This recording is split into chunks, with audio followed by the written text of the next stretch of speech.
Yo, what's going on, everybody? It's your boy Big Blue, and this is a channel where we find the truth, seek understanding, and be the light. So, interesting thing.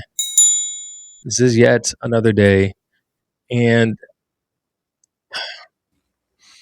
so I just did a video yesterday in regards to um, Bad Bunny and the Super Bowl, and how they were expecting Daddy Yankee to be there, but he wasn't because Daddy Yankee's on another mission. I'm getting information now about there being a second halftime show. Let's go ahead and take a look. Point USA hosting their own alternative halftime performance. The show drawing in more than 10 million live viewers and more than 25 million views on social media platforms. The That's a Turning lot. Point team also dedicated those performances to the life of Charlie Kirk. Welcome to the Turning Point USA All-American Halftime Show. And this one's for you, Charlie. Independent journalist Elvita Duffy Alfonso joins me now. Elvita, great to see you. What did you think about the halftime show and the importance of it? Listen, the halftime show, the TPUSA halftime show, was an incredible celebration of American cultural identity, but also our values. You saw Kid Rock literally spreading through his music the gospel during the TPUSA halftime show. It was beautiful. The dedication to Charlie Kirk made me quite literally tear up. And they only had a couple months to put this together, Carly. Had they had the whole year like the NFL, can you imagine what they could have done? And so I hope they do it again next year. I think with the time to put together a venue and artists, I mean, it's going to be even more spectacular. And if I could just add this, the founding fathers, when they first created a national motto, it was "E pluribus unum," which means in Latin, "out of many, one," and meaning that they understood the unifying importance of having a country where we all can come around and share a cultural identity together.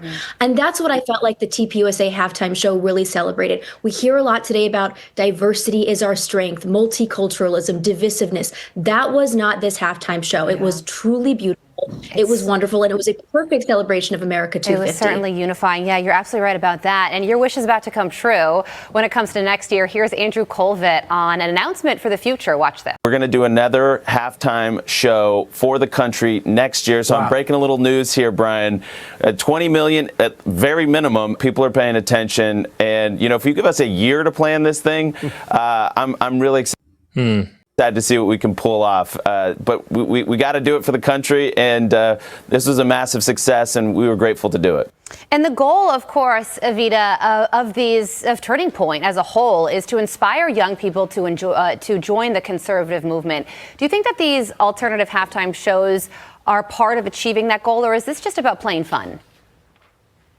Oh no, this is 1,000% part of that goal. Charlie Kirk, what made him so special is, first of all, he understood that the future of this country, it rests in our young people. And that's why he was on college campuses trying to quite literally evangelize young people. And he also understood that what we're facing right now as a nation is an identity crisis, is a spiritual crisis. And so everything he did had that in mind. So this halftime show is really about taking back American identity, taking back our culture, embracing our Christian culture again. So it was truly in the spirit of Charlie Kirk, of everything he stood for. And I think it's so important for young people to have seen this halftime show and seen the number. I mean, the numbers speak for themselves. Absolutely. People are thirsty. I don't know. There's just something about that. Something about TPUSA that's just kind of been rubbing me the wrong way as of lately since Charlie Kirk's passing. I know that there was on a uphill increase. I mean, I haven't heard about Charlie Kirk until this past election. Actually, no, I did hear about him. No, that was JD Vance. No, yeah, that was JD Vance. That I heard about in the last election that Donald Trump was in. But I didn't really know Charlie Kirk until I started watching his videos prior to this election. I didn't even know about TPUs. I didn't even know that was his organization. So when Officer Tatum was going out and visiting these colleges alongside with Charlie Kirk, I always thought that TPUSA was just some other organization. I didn't know it was Charlie Kirk's. And it's just interesting because maybe it's just one of those situations where I just wasn't aware of what they were doing or what they were about, the events that they threw. Clearly they like clearly they like fireworks because they always got some type of fireworks blowing and spewing and all that stuff. So that part is actually very interesting. And again, it could be because I was unaware of what they did or I was just unaware of their existence before as to why, it just seems like they're doing the most now. Maybe they were always like this and I just didn't know. But to do like an actual halftime show, I don't know. It's just weird because we're throwing in another halftime show after there's already a halftime show. After the halftime show is usually decided, the question is who is it that's deciding who's going to be part of these halftime shows. We don't, I mean, I don't know. Y'all know, let me know. I think somebody somewhere had mentioned something like Jay-Z's been behind it for the past couple years. But it was just interesting. I've been hearing a lot of chatter. I've been hearing a lot of people saying what Trump said in regards to the halftime show. And I think he did post something recently. Actually, let me see. I know a friend of mine had sent something. It was also saying there was like Trump. Who was it? No, that people were calling it Clanchella, which is pretty crazy. Okay, real Donald Trump. So I guess this was Donald Trump. This was yesterday at 8 p.m. The halftime Super Bowl show was absolutely terrible, one of the worst ever. It makes no sense and an affront of the greatness of America. It doesn't represent our standards of success, creativity, excellence. Nobody understands a word this guy is saying. I want to say nobody understands, but I would say the vast majority of the people does not understand what he's saying. And the dancing is disgusting. I mean, I didn't watch the whole thing, so I don't know. Considering that is Bad Bunny, I can see that. But again, there's a whole bunch of kids that's watching this. I would hope that, they would tell them to tone that down a bit. Especially for young children that are watching throughout the USA and all over the world. This show is just a slap in the face to our country. I've heard that term before not too long ago, which is setting new standards and records every single day, including the best stock market and 401k in history. I haven't been paying attention to that. There's nothing inspirational about this mess of halftime show and watch. It will get great reviews from the fake news media because they haven't got a clue on what's going on in the real world. And by the way, the NFL should immediately replace its ridiculous new kickoff rule. I'm kind of down for that one. That one really threw me off. Make America great again. Okay, that seemed a little bit much, especially coming from Trump. TPUSA coming in and doing their own halftime show, and that's the thing. Like I don't. Okay, let's see who we got. Okay, so we have a video right here real quick. I just want to see a little bit of it. I don't want to watch the whole thing. So I got some other stuff I want to show. Let's check it out. Bad Bunny's Super Bowl halftime show wasn't just a performance. It felt like a love letter to Puerto Rico, and honestly, it hit on a whole different level. The show made history right from the start. It became the first Super Bowl halftime performance ever delivered entirely in Spanish. And reports say it also turned into the most watched halftime show of all time, even surpassing the viewership records set by Kendrick Lamar and Michael Jackson. I mean, I understand. I would say the only thing, this was all a plot. I see what's going on here. You can't just assume that everything is just with good intentions. There's always some type of money behind it. Now that they mentioned that, why else would this gather so much attention if not because to see exactly? And I mean, honestly, I asked when I was doing the when I did the video yesterday or the day before, whatever today is, in regards to wondering, if Bad Bunny is going to do something, make some type of gesture in regards to ice and stuff like that. That could entice some people to go ahead and watch it. I don't think many people watch the video, but I mean, it's just stuff like that with other content creators that's doing that. Everybody's building up the enticement. The fact that you already had the millions of people that's watching the Super Bowl already. Doing this just entices those of the non, I guess, American native born individuals to watch the Super Bowl. And again, amongst everything that's been going on with immigration and diversion and all this stuff, it would make sense to have a halftime show like this, because then you can kind of bring in the people that normally wouldn't watch the Super Bowl to watch the Super Bowl. But, well, at least a halftime show, which I guess every dollar counts. I mean, I don't know. The problem that I see with that is the many people that don't want to watch a fully Spanish halftime show would be turned off to this. But I mean, what's a couple 100,000 to where you can get a couple million more, right? Am I right? Because I mean, there was 10 million people that watched, 10 million plus people that watched the TPUSA halftime show. And I know those weren't just an extra 10 million on top of who was already watching the Super Bowl. That's probably 10 million that turned off the Super Bowl and watched that. I I don't know, guys. It's a very weird situation. Sorry, let me bring that back up.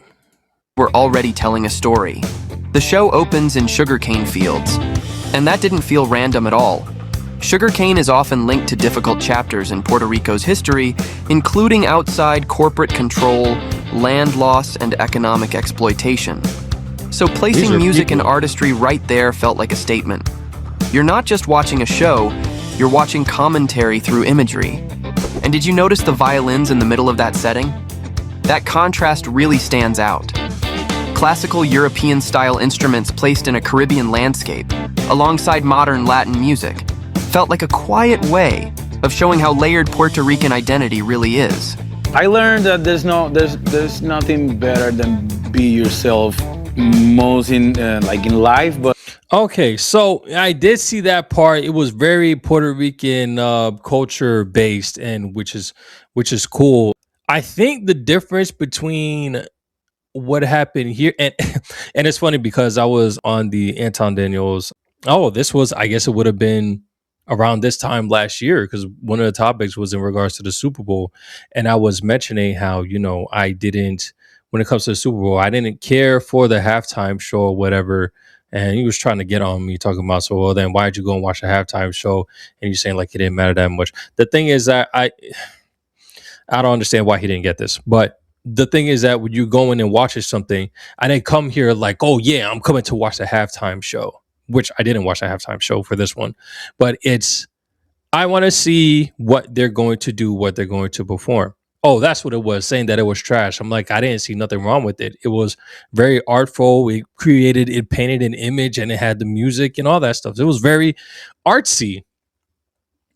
That's not what people are used to for a Super Bowl, in which I've come to realize, because this was very artsy. If I listen to the whole thing, then I could probably sit and watch it and be like, okay, that was a nice performance. That was a nice theatrical performance. That's what we had here. That's what we had with Kendrick Lamar, because it was supposed to have some type of satire, some type of extra meaning behind it. But a lot of people didn't want that. A lot of people just wanted music, hit music, and then more fireworks and, some colors and stuff like that. And that's it. They don't want a story to be told. It's a show with music for an American sport. Just do it. But it seems like with this one and with the one from last year, it was a lot of storytelling. I don't even know what the proper term is. Y'all know my English sucks, but you get exactly what I'm talking about. I would go back and watch the whole thing just because, being like having my family from the Caribbeans, of course, from Haiti, and, being close with those in that vicinity. Like I would like to see exactly what was going on. There was a lot of representation for that area, for the Caribbean. Just the sugar cane alone is enough said. And there's a lot of relation with all that could resonate with those of the Caribbean descent. So, that's all cool, but we're in America, so Americans aren't going to be, 100% with that. That was probably the heat that a lot of people were saying as to why it wasn't good, because we just here to have a banging show, bring out a whole bunch of music. People don't listen to Kendrick's music like that, or be bumping to Kendrick's music like that, which was a point that Anton was making in regards to the Super Bowl last year, which I mean makes sense. The same thing here. We're American. Majority of people are American, and they speak English. But you had a Super Bowl that was all Hispanic, so or in Spanish. So it's like, what's going on here? I understand people's weirdness in it, and like the idea of trying to bring in representation. I mean, I think the attempt was a little too high. I'm not even gonna hold you, but based off of the few that I've seen from the halftime show, I think there was a lot of bringing people together in that We Are America, which is interesting because the one lady from Fox News saying that the TPUSA was about, what did she say? E pluribus unum is what she was saying. Out of many, there's the one. That's kind of what from what I recall, that's kind of what Bad Bunny was trying to hint at. Like all of the nations in the Caribbean, I saw a couple of other flags when they were showing all the flags and stuff like that. We are all together. We are all one, and we are all here. Which I guess was indication towards the, probably like a shot at the government and everything that's going on with the current administration. Not really a shot, but like an indication like, yo, we are here and we're all together and stuff like that. And we all, band together. There's absolutely nothing wrong with that. It wasn't nearly as bad as I thought it would have been, or what it could have been at least. So that's good. I just, again, the whole thing of it being in Spanish is becoming less of a performance and more of a PR event, a PR event. And with the halftime show that they did with TPS or TP, oh my God, with Turning Point USA, that looked like an actual halftime show, an American halftime show for a sport that is American. So, I mean, I can understand why people would turn into that. But this whole thing just seems divisive. I'm not okay with the fact that they did that. It seems like TP. I don't know if I can't say I know Charlie Kirk from the back of my hand, but I don't know if Charlie Kirk would have went to the extent of doing this. You know what I mean? This definitely seemed a bit much, and I think it is just adding on to the layers of division, the walls of division. It's really not bringing both sides together. So we're both failing. From the Christian side of what TPS seemed to TPUSA, my goodness, is standing on, it just seems to continuously be more division. But at the end of the day, based off of everything that I'm seeing, or based off of the scriptures or what I'm reading, it's you're not going to be able to live in harmony with everybody. You're not going to be able to, not everybody is even going to be going to heaven. Many people are going to fall by the wayside, and this would be by choice. If they've heard the gospel, if they've heard the good news and decide to turn away from it, they there's only one other location that they'll be going. So at the end of the day, it's them and it's us. And by them, I mean those that follow the faith, and then us, those that do follow the faith and that do wish to serve God as we were intended on earth to do. So it's like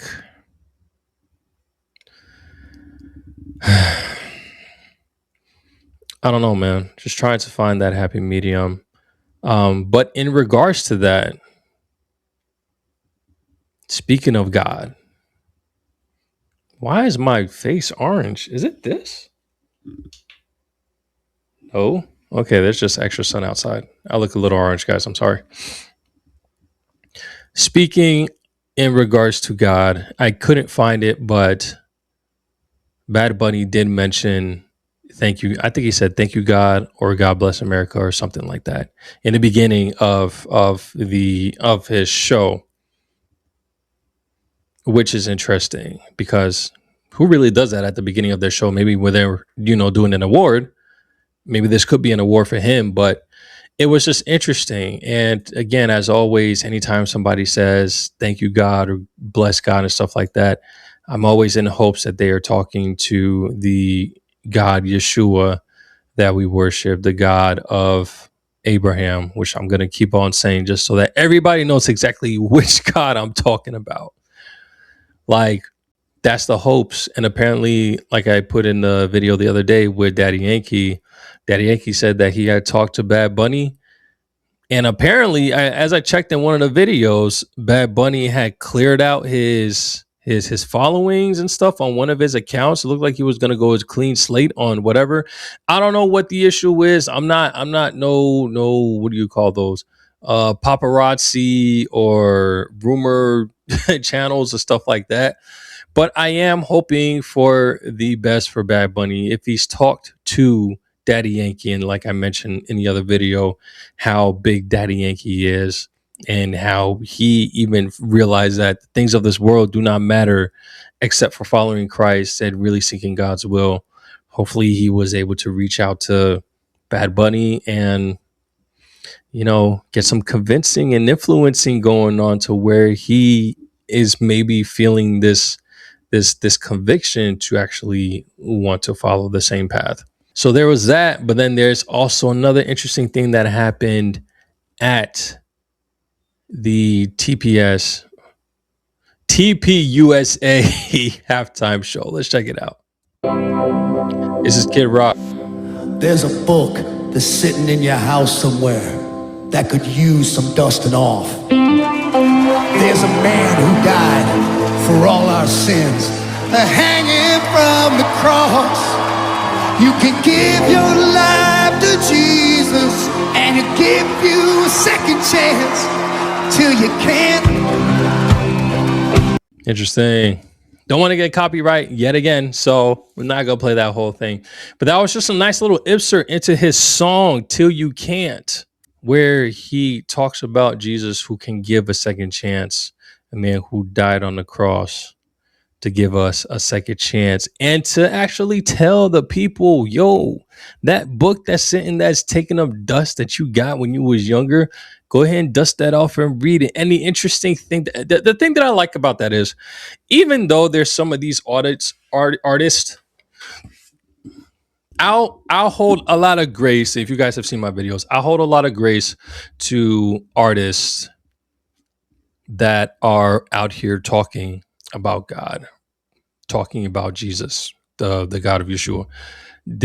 Like when we talking about this individual that came and died for our sins, and these artists are going out and speaking about him,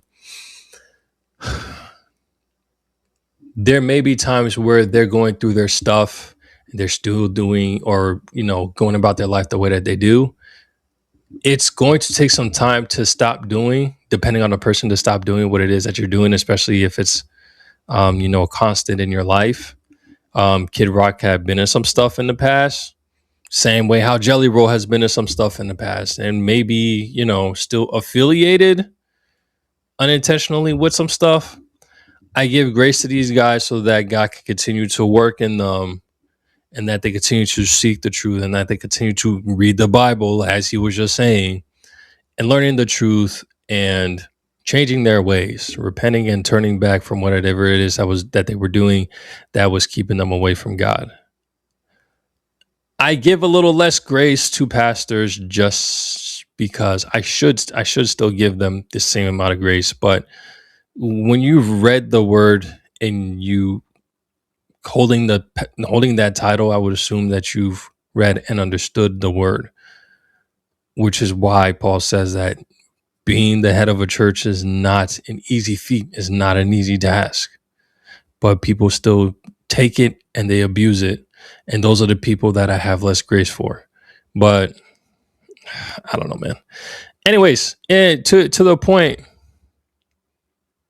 these are opportunities that I would hope are genuine, and it's not for the clout, it's not for the culture, it's not specific for the people to really decide to pick a side and use as a weapon to get people to pick a side. That's my hope.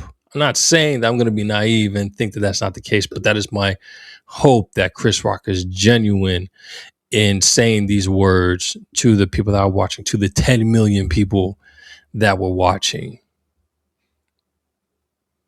That's my hope. Anytime these superstars come up here, just like with Daddy Yankee, and professing and giving the word and letting them know who Jesus is and what he's done for us, that is genuine. And even if it's not genuine, if it leads people to the word, to where they read the word, they can find the truth there and find salvation. This is an interesting situation, guys. But as always, y'all let me know in the comment section what y'all think. I'm going to catch y'all next one. Take it easy. Peace.